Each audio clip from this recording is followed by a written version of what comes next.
자, 오늘은 시대를 초월한 고전이죠? 작은 아씨들의 이야기 속으로 한번 들어가 볼까 하는데요.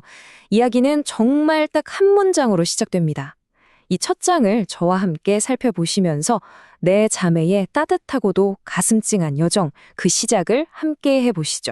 이야기의 배경은 남북전쟁이 한창이던 시절 뉴잉글랜드의 아주 추운 겨울이에요. 지금 보시는 것처럼 이 벽난로 앞에 마치 가의 네 자매가 옹기종기 모여 앉아 있죠. 바로 여기서 이들의 이야기가 조용히 막을 올립니다.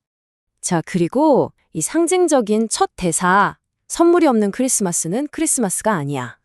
이 한마디가 이 이야기의 핵심을 그냥 바로 깨뜨려 버립니다. 그게 뭐냐면 바로 이 가족이 겪고 있는 가난, 그리고 그로 인한 소녀들의 순수한 실망감이죠. 그런데 이게 그냥 선물 못 받아서 투정 부리는 게 아니에요. 사실 이 불평 속에는 훨씬 더 깊은 의미가 담겨 있거든요. 아버지가 전쟁터에 나가 계신 동안 이 가족이 짊어져야 했던 희생과 의무, 그 무게를 암시하는 거죠. 네, 아버지가 군목으로 전쟁에 참여하면서 집을 비우셨어요. 그래서 남겨진 가족들은 정말 빠듯한 살림으로 힘겨운 겨울을 보내야만 했습니다. 그 당시에는 아버지의 부재가 곧바로 경제적인 어려움으로 이어지던 시대였으니까요.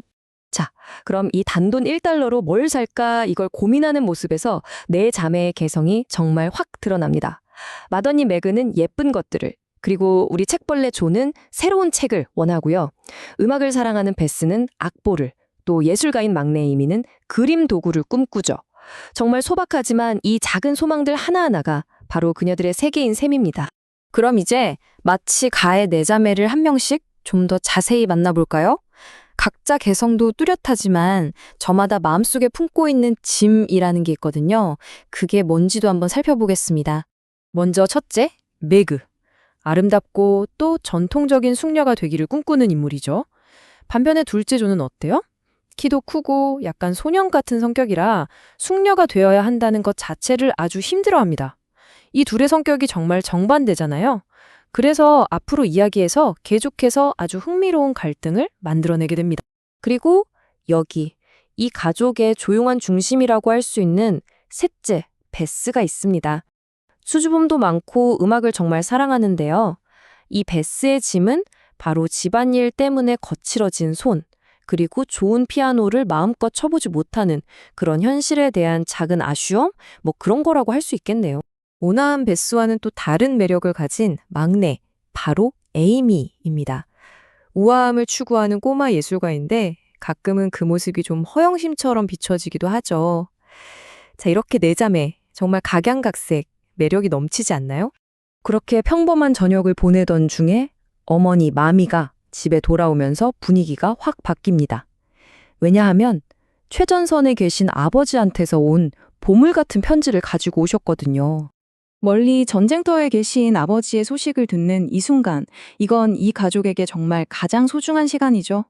지금 보시는 것처럼 모두의 얼굴에 기대와 그리움이 가득합니다. 아버지의 편지에는 정말 놀라운 메시지가 담겨 있었어요. 각자의 단점과 고민, 그러니까 그들의 짐을 이겨내야 할 마음속의 적이라고 표현한 거예요. 와, 평범한 소녀들의 일상을 갑자기 위대한 전투로 바꿔버리는 정말 감동적인 순간이 아닐 수 없습니다. 바로 이 편지의 영감을 받은 마미가 아주 특별한 게임을 하나 제안합니다. 그리고 이 게임이 이 이야기 전체의 도덕적인 뼈대가 되죠. 자매들이 하려는 게임은 바로 존 버니언의 철로 역용이라는 책을 바탕으로 한 건데요. 간단히 말해서 주인공이 멸망의 도시를 떠나서 천상의 도시를 향해 가는 일종의 영적인 여정을 그린 이야기입니다. 이 비유를 알고 나면 작은 아씨들이라는 작품을 훨씬 더 깊이 있게 이해할 수 있게 돼요. 마미는 이 철로 역정 놀이를 그냥 어릴 때 하던 놀이가 아니라 더 나은 사람이 되기 위한 인생의 여정으로 아주 영리하게 바꿔서 제안합니다. 먼저 자신의 짐, 즉 단점을 인정하고 양심을 따라서 꾸준히 걷다 보면 내면의 평화라는 천상의 도시에 도착할 수 있다는 거죠. 어릴 적에 등에 보따리 같은 걸 지고 계단을 오르내리면서 순례자 놀이를 했었는데 이제는 그게 현실이 된 거예요. 장난감 짐 대신 진짜 삶의 짐을 지고 더 나은 나를 향한 진지한 여정을 시작하게 되는 거죠. 자, 이렇게 새로운 순례를 시작하겠다고 다짐한 소녀들.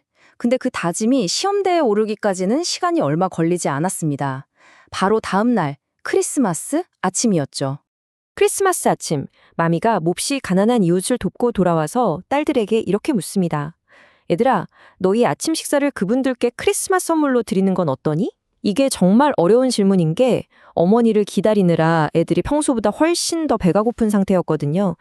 소녀들의 대답은 말이 아니었습니다. 바로 행동으로 보여줬죠.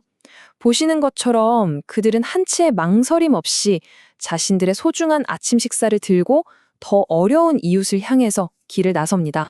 결국 굶주린 배를 채우는 것보다 더 큰 기쁨이 있다는 걸 깨닫게 됩니다. 꽁꽁 얼어붙은 방에 온기를 나눠주고 굶주린 아이들에게 음식을 주면서 소녀들은 베푸는 것에 진짜 의미를 아마 처음으로 온몸으로 느꼈을 거예요. 도움을 받은 독일인 가족이 감격해서 이렇게 외칩니다. Das ist gut. Die Enkelkinder. 이게 정말 착하구나. 천사 같은 아이들이야. 라는 뜻이거든요. 늘 말괄량의 취급만 받던 우리 조가 천사 소리를 듣는 순간이라니 정말 달콤한 아이러니 아닌가요? 그리고 마침내 조의 이 다짐을 통해서 우리는 이 책의 제목 작은 아씨들이 가진 진짜 의미를 깨닫게 됩니다. 이건 그냥 아버지가 불러주는 애칭? 그 이상이었던 거죠. 스스로의 단점을 이겨내고 자기 자리에서 맡은 바 의무를 다하는 성숙한 여성이 되겠다는 그런 약속이었던 겁니다. 자, 이렇게 내 자매의 순례길은 이제 막 챗걸음을 떼었습니다. 앞으로 닥쳐올 더 큰 고난, 사랑, 그리고 상실 앞에서 이 소녀들은 과연 어떤 여성으로 성장하게 될까요? 그 답은 책의 다음 장에서 우리를 기다리고 있겠죠?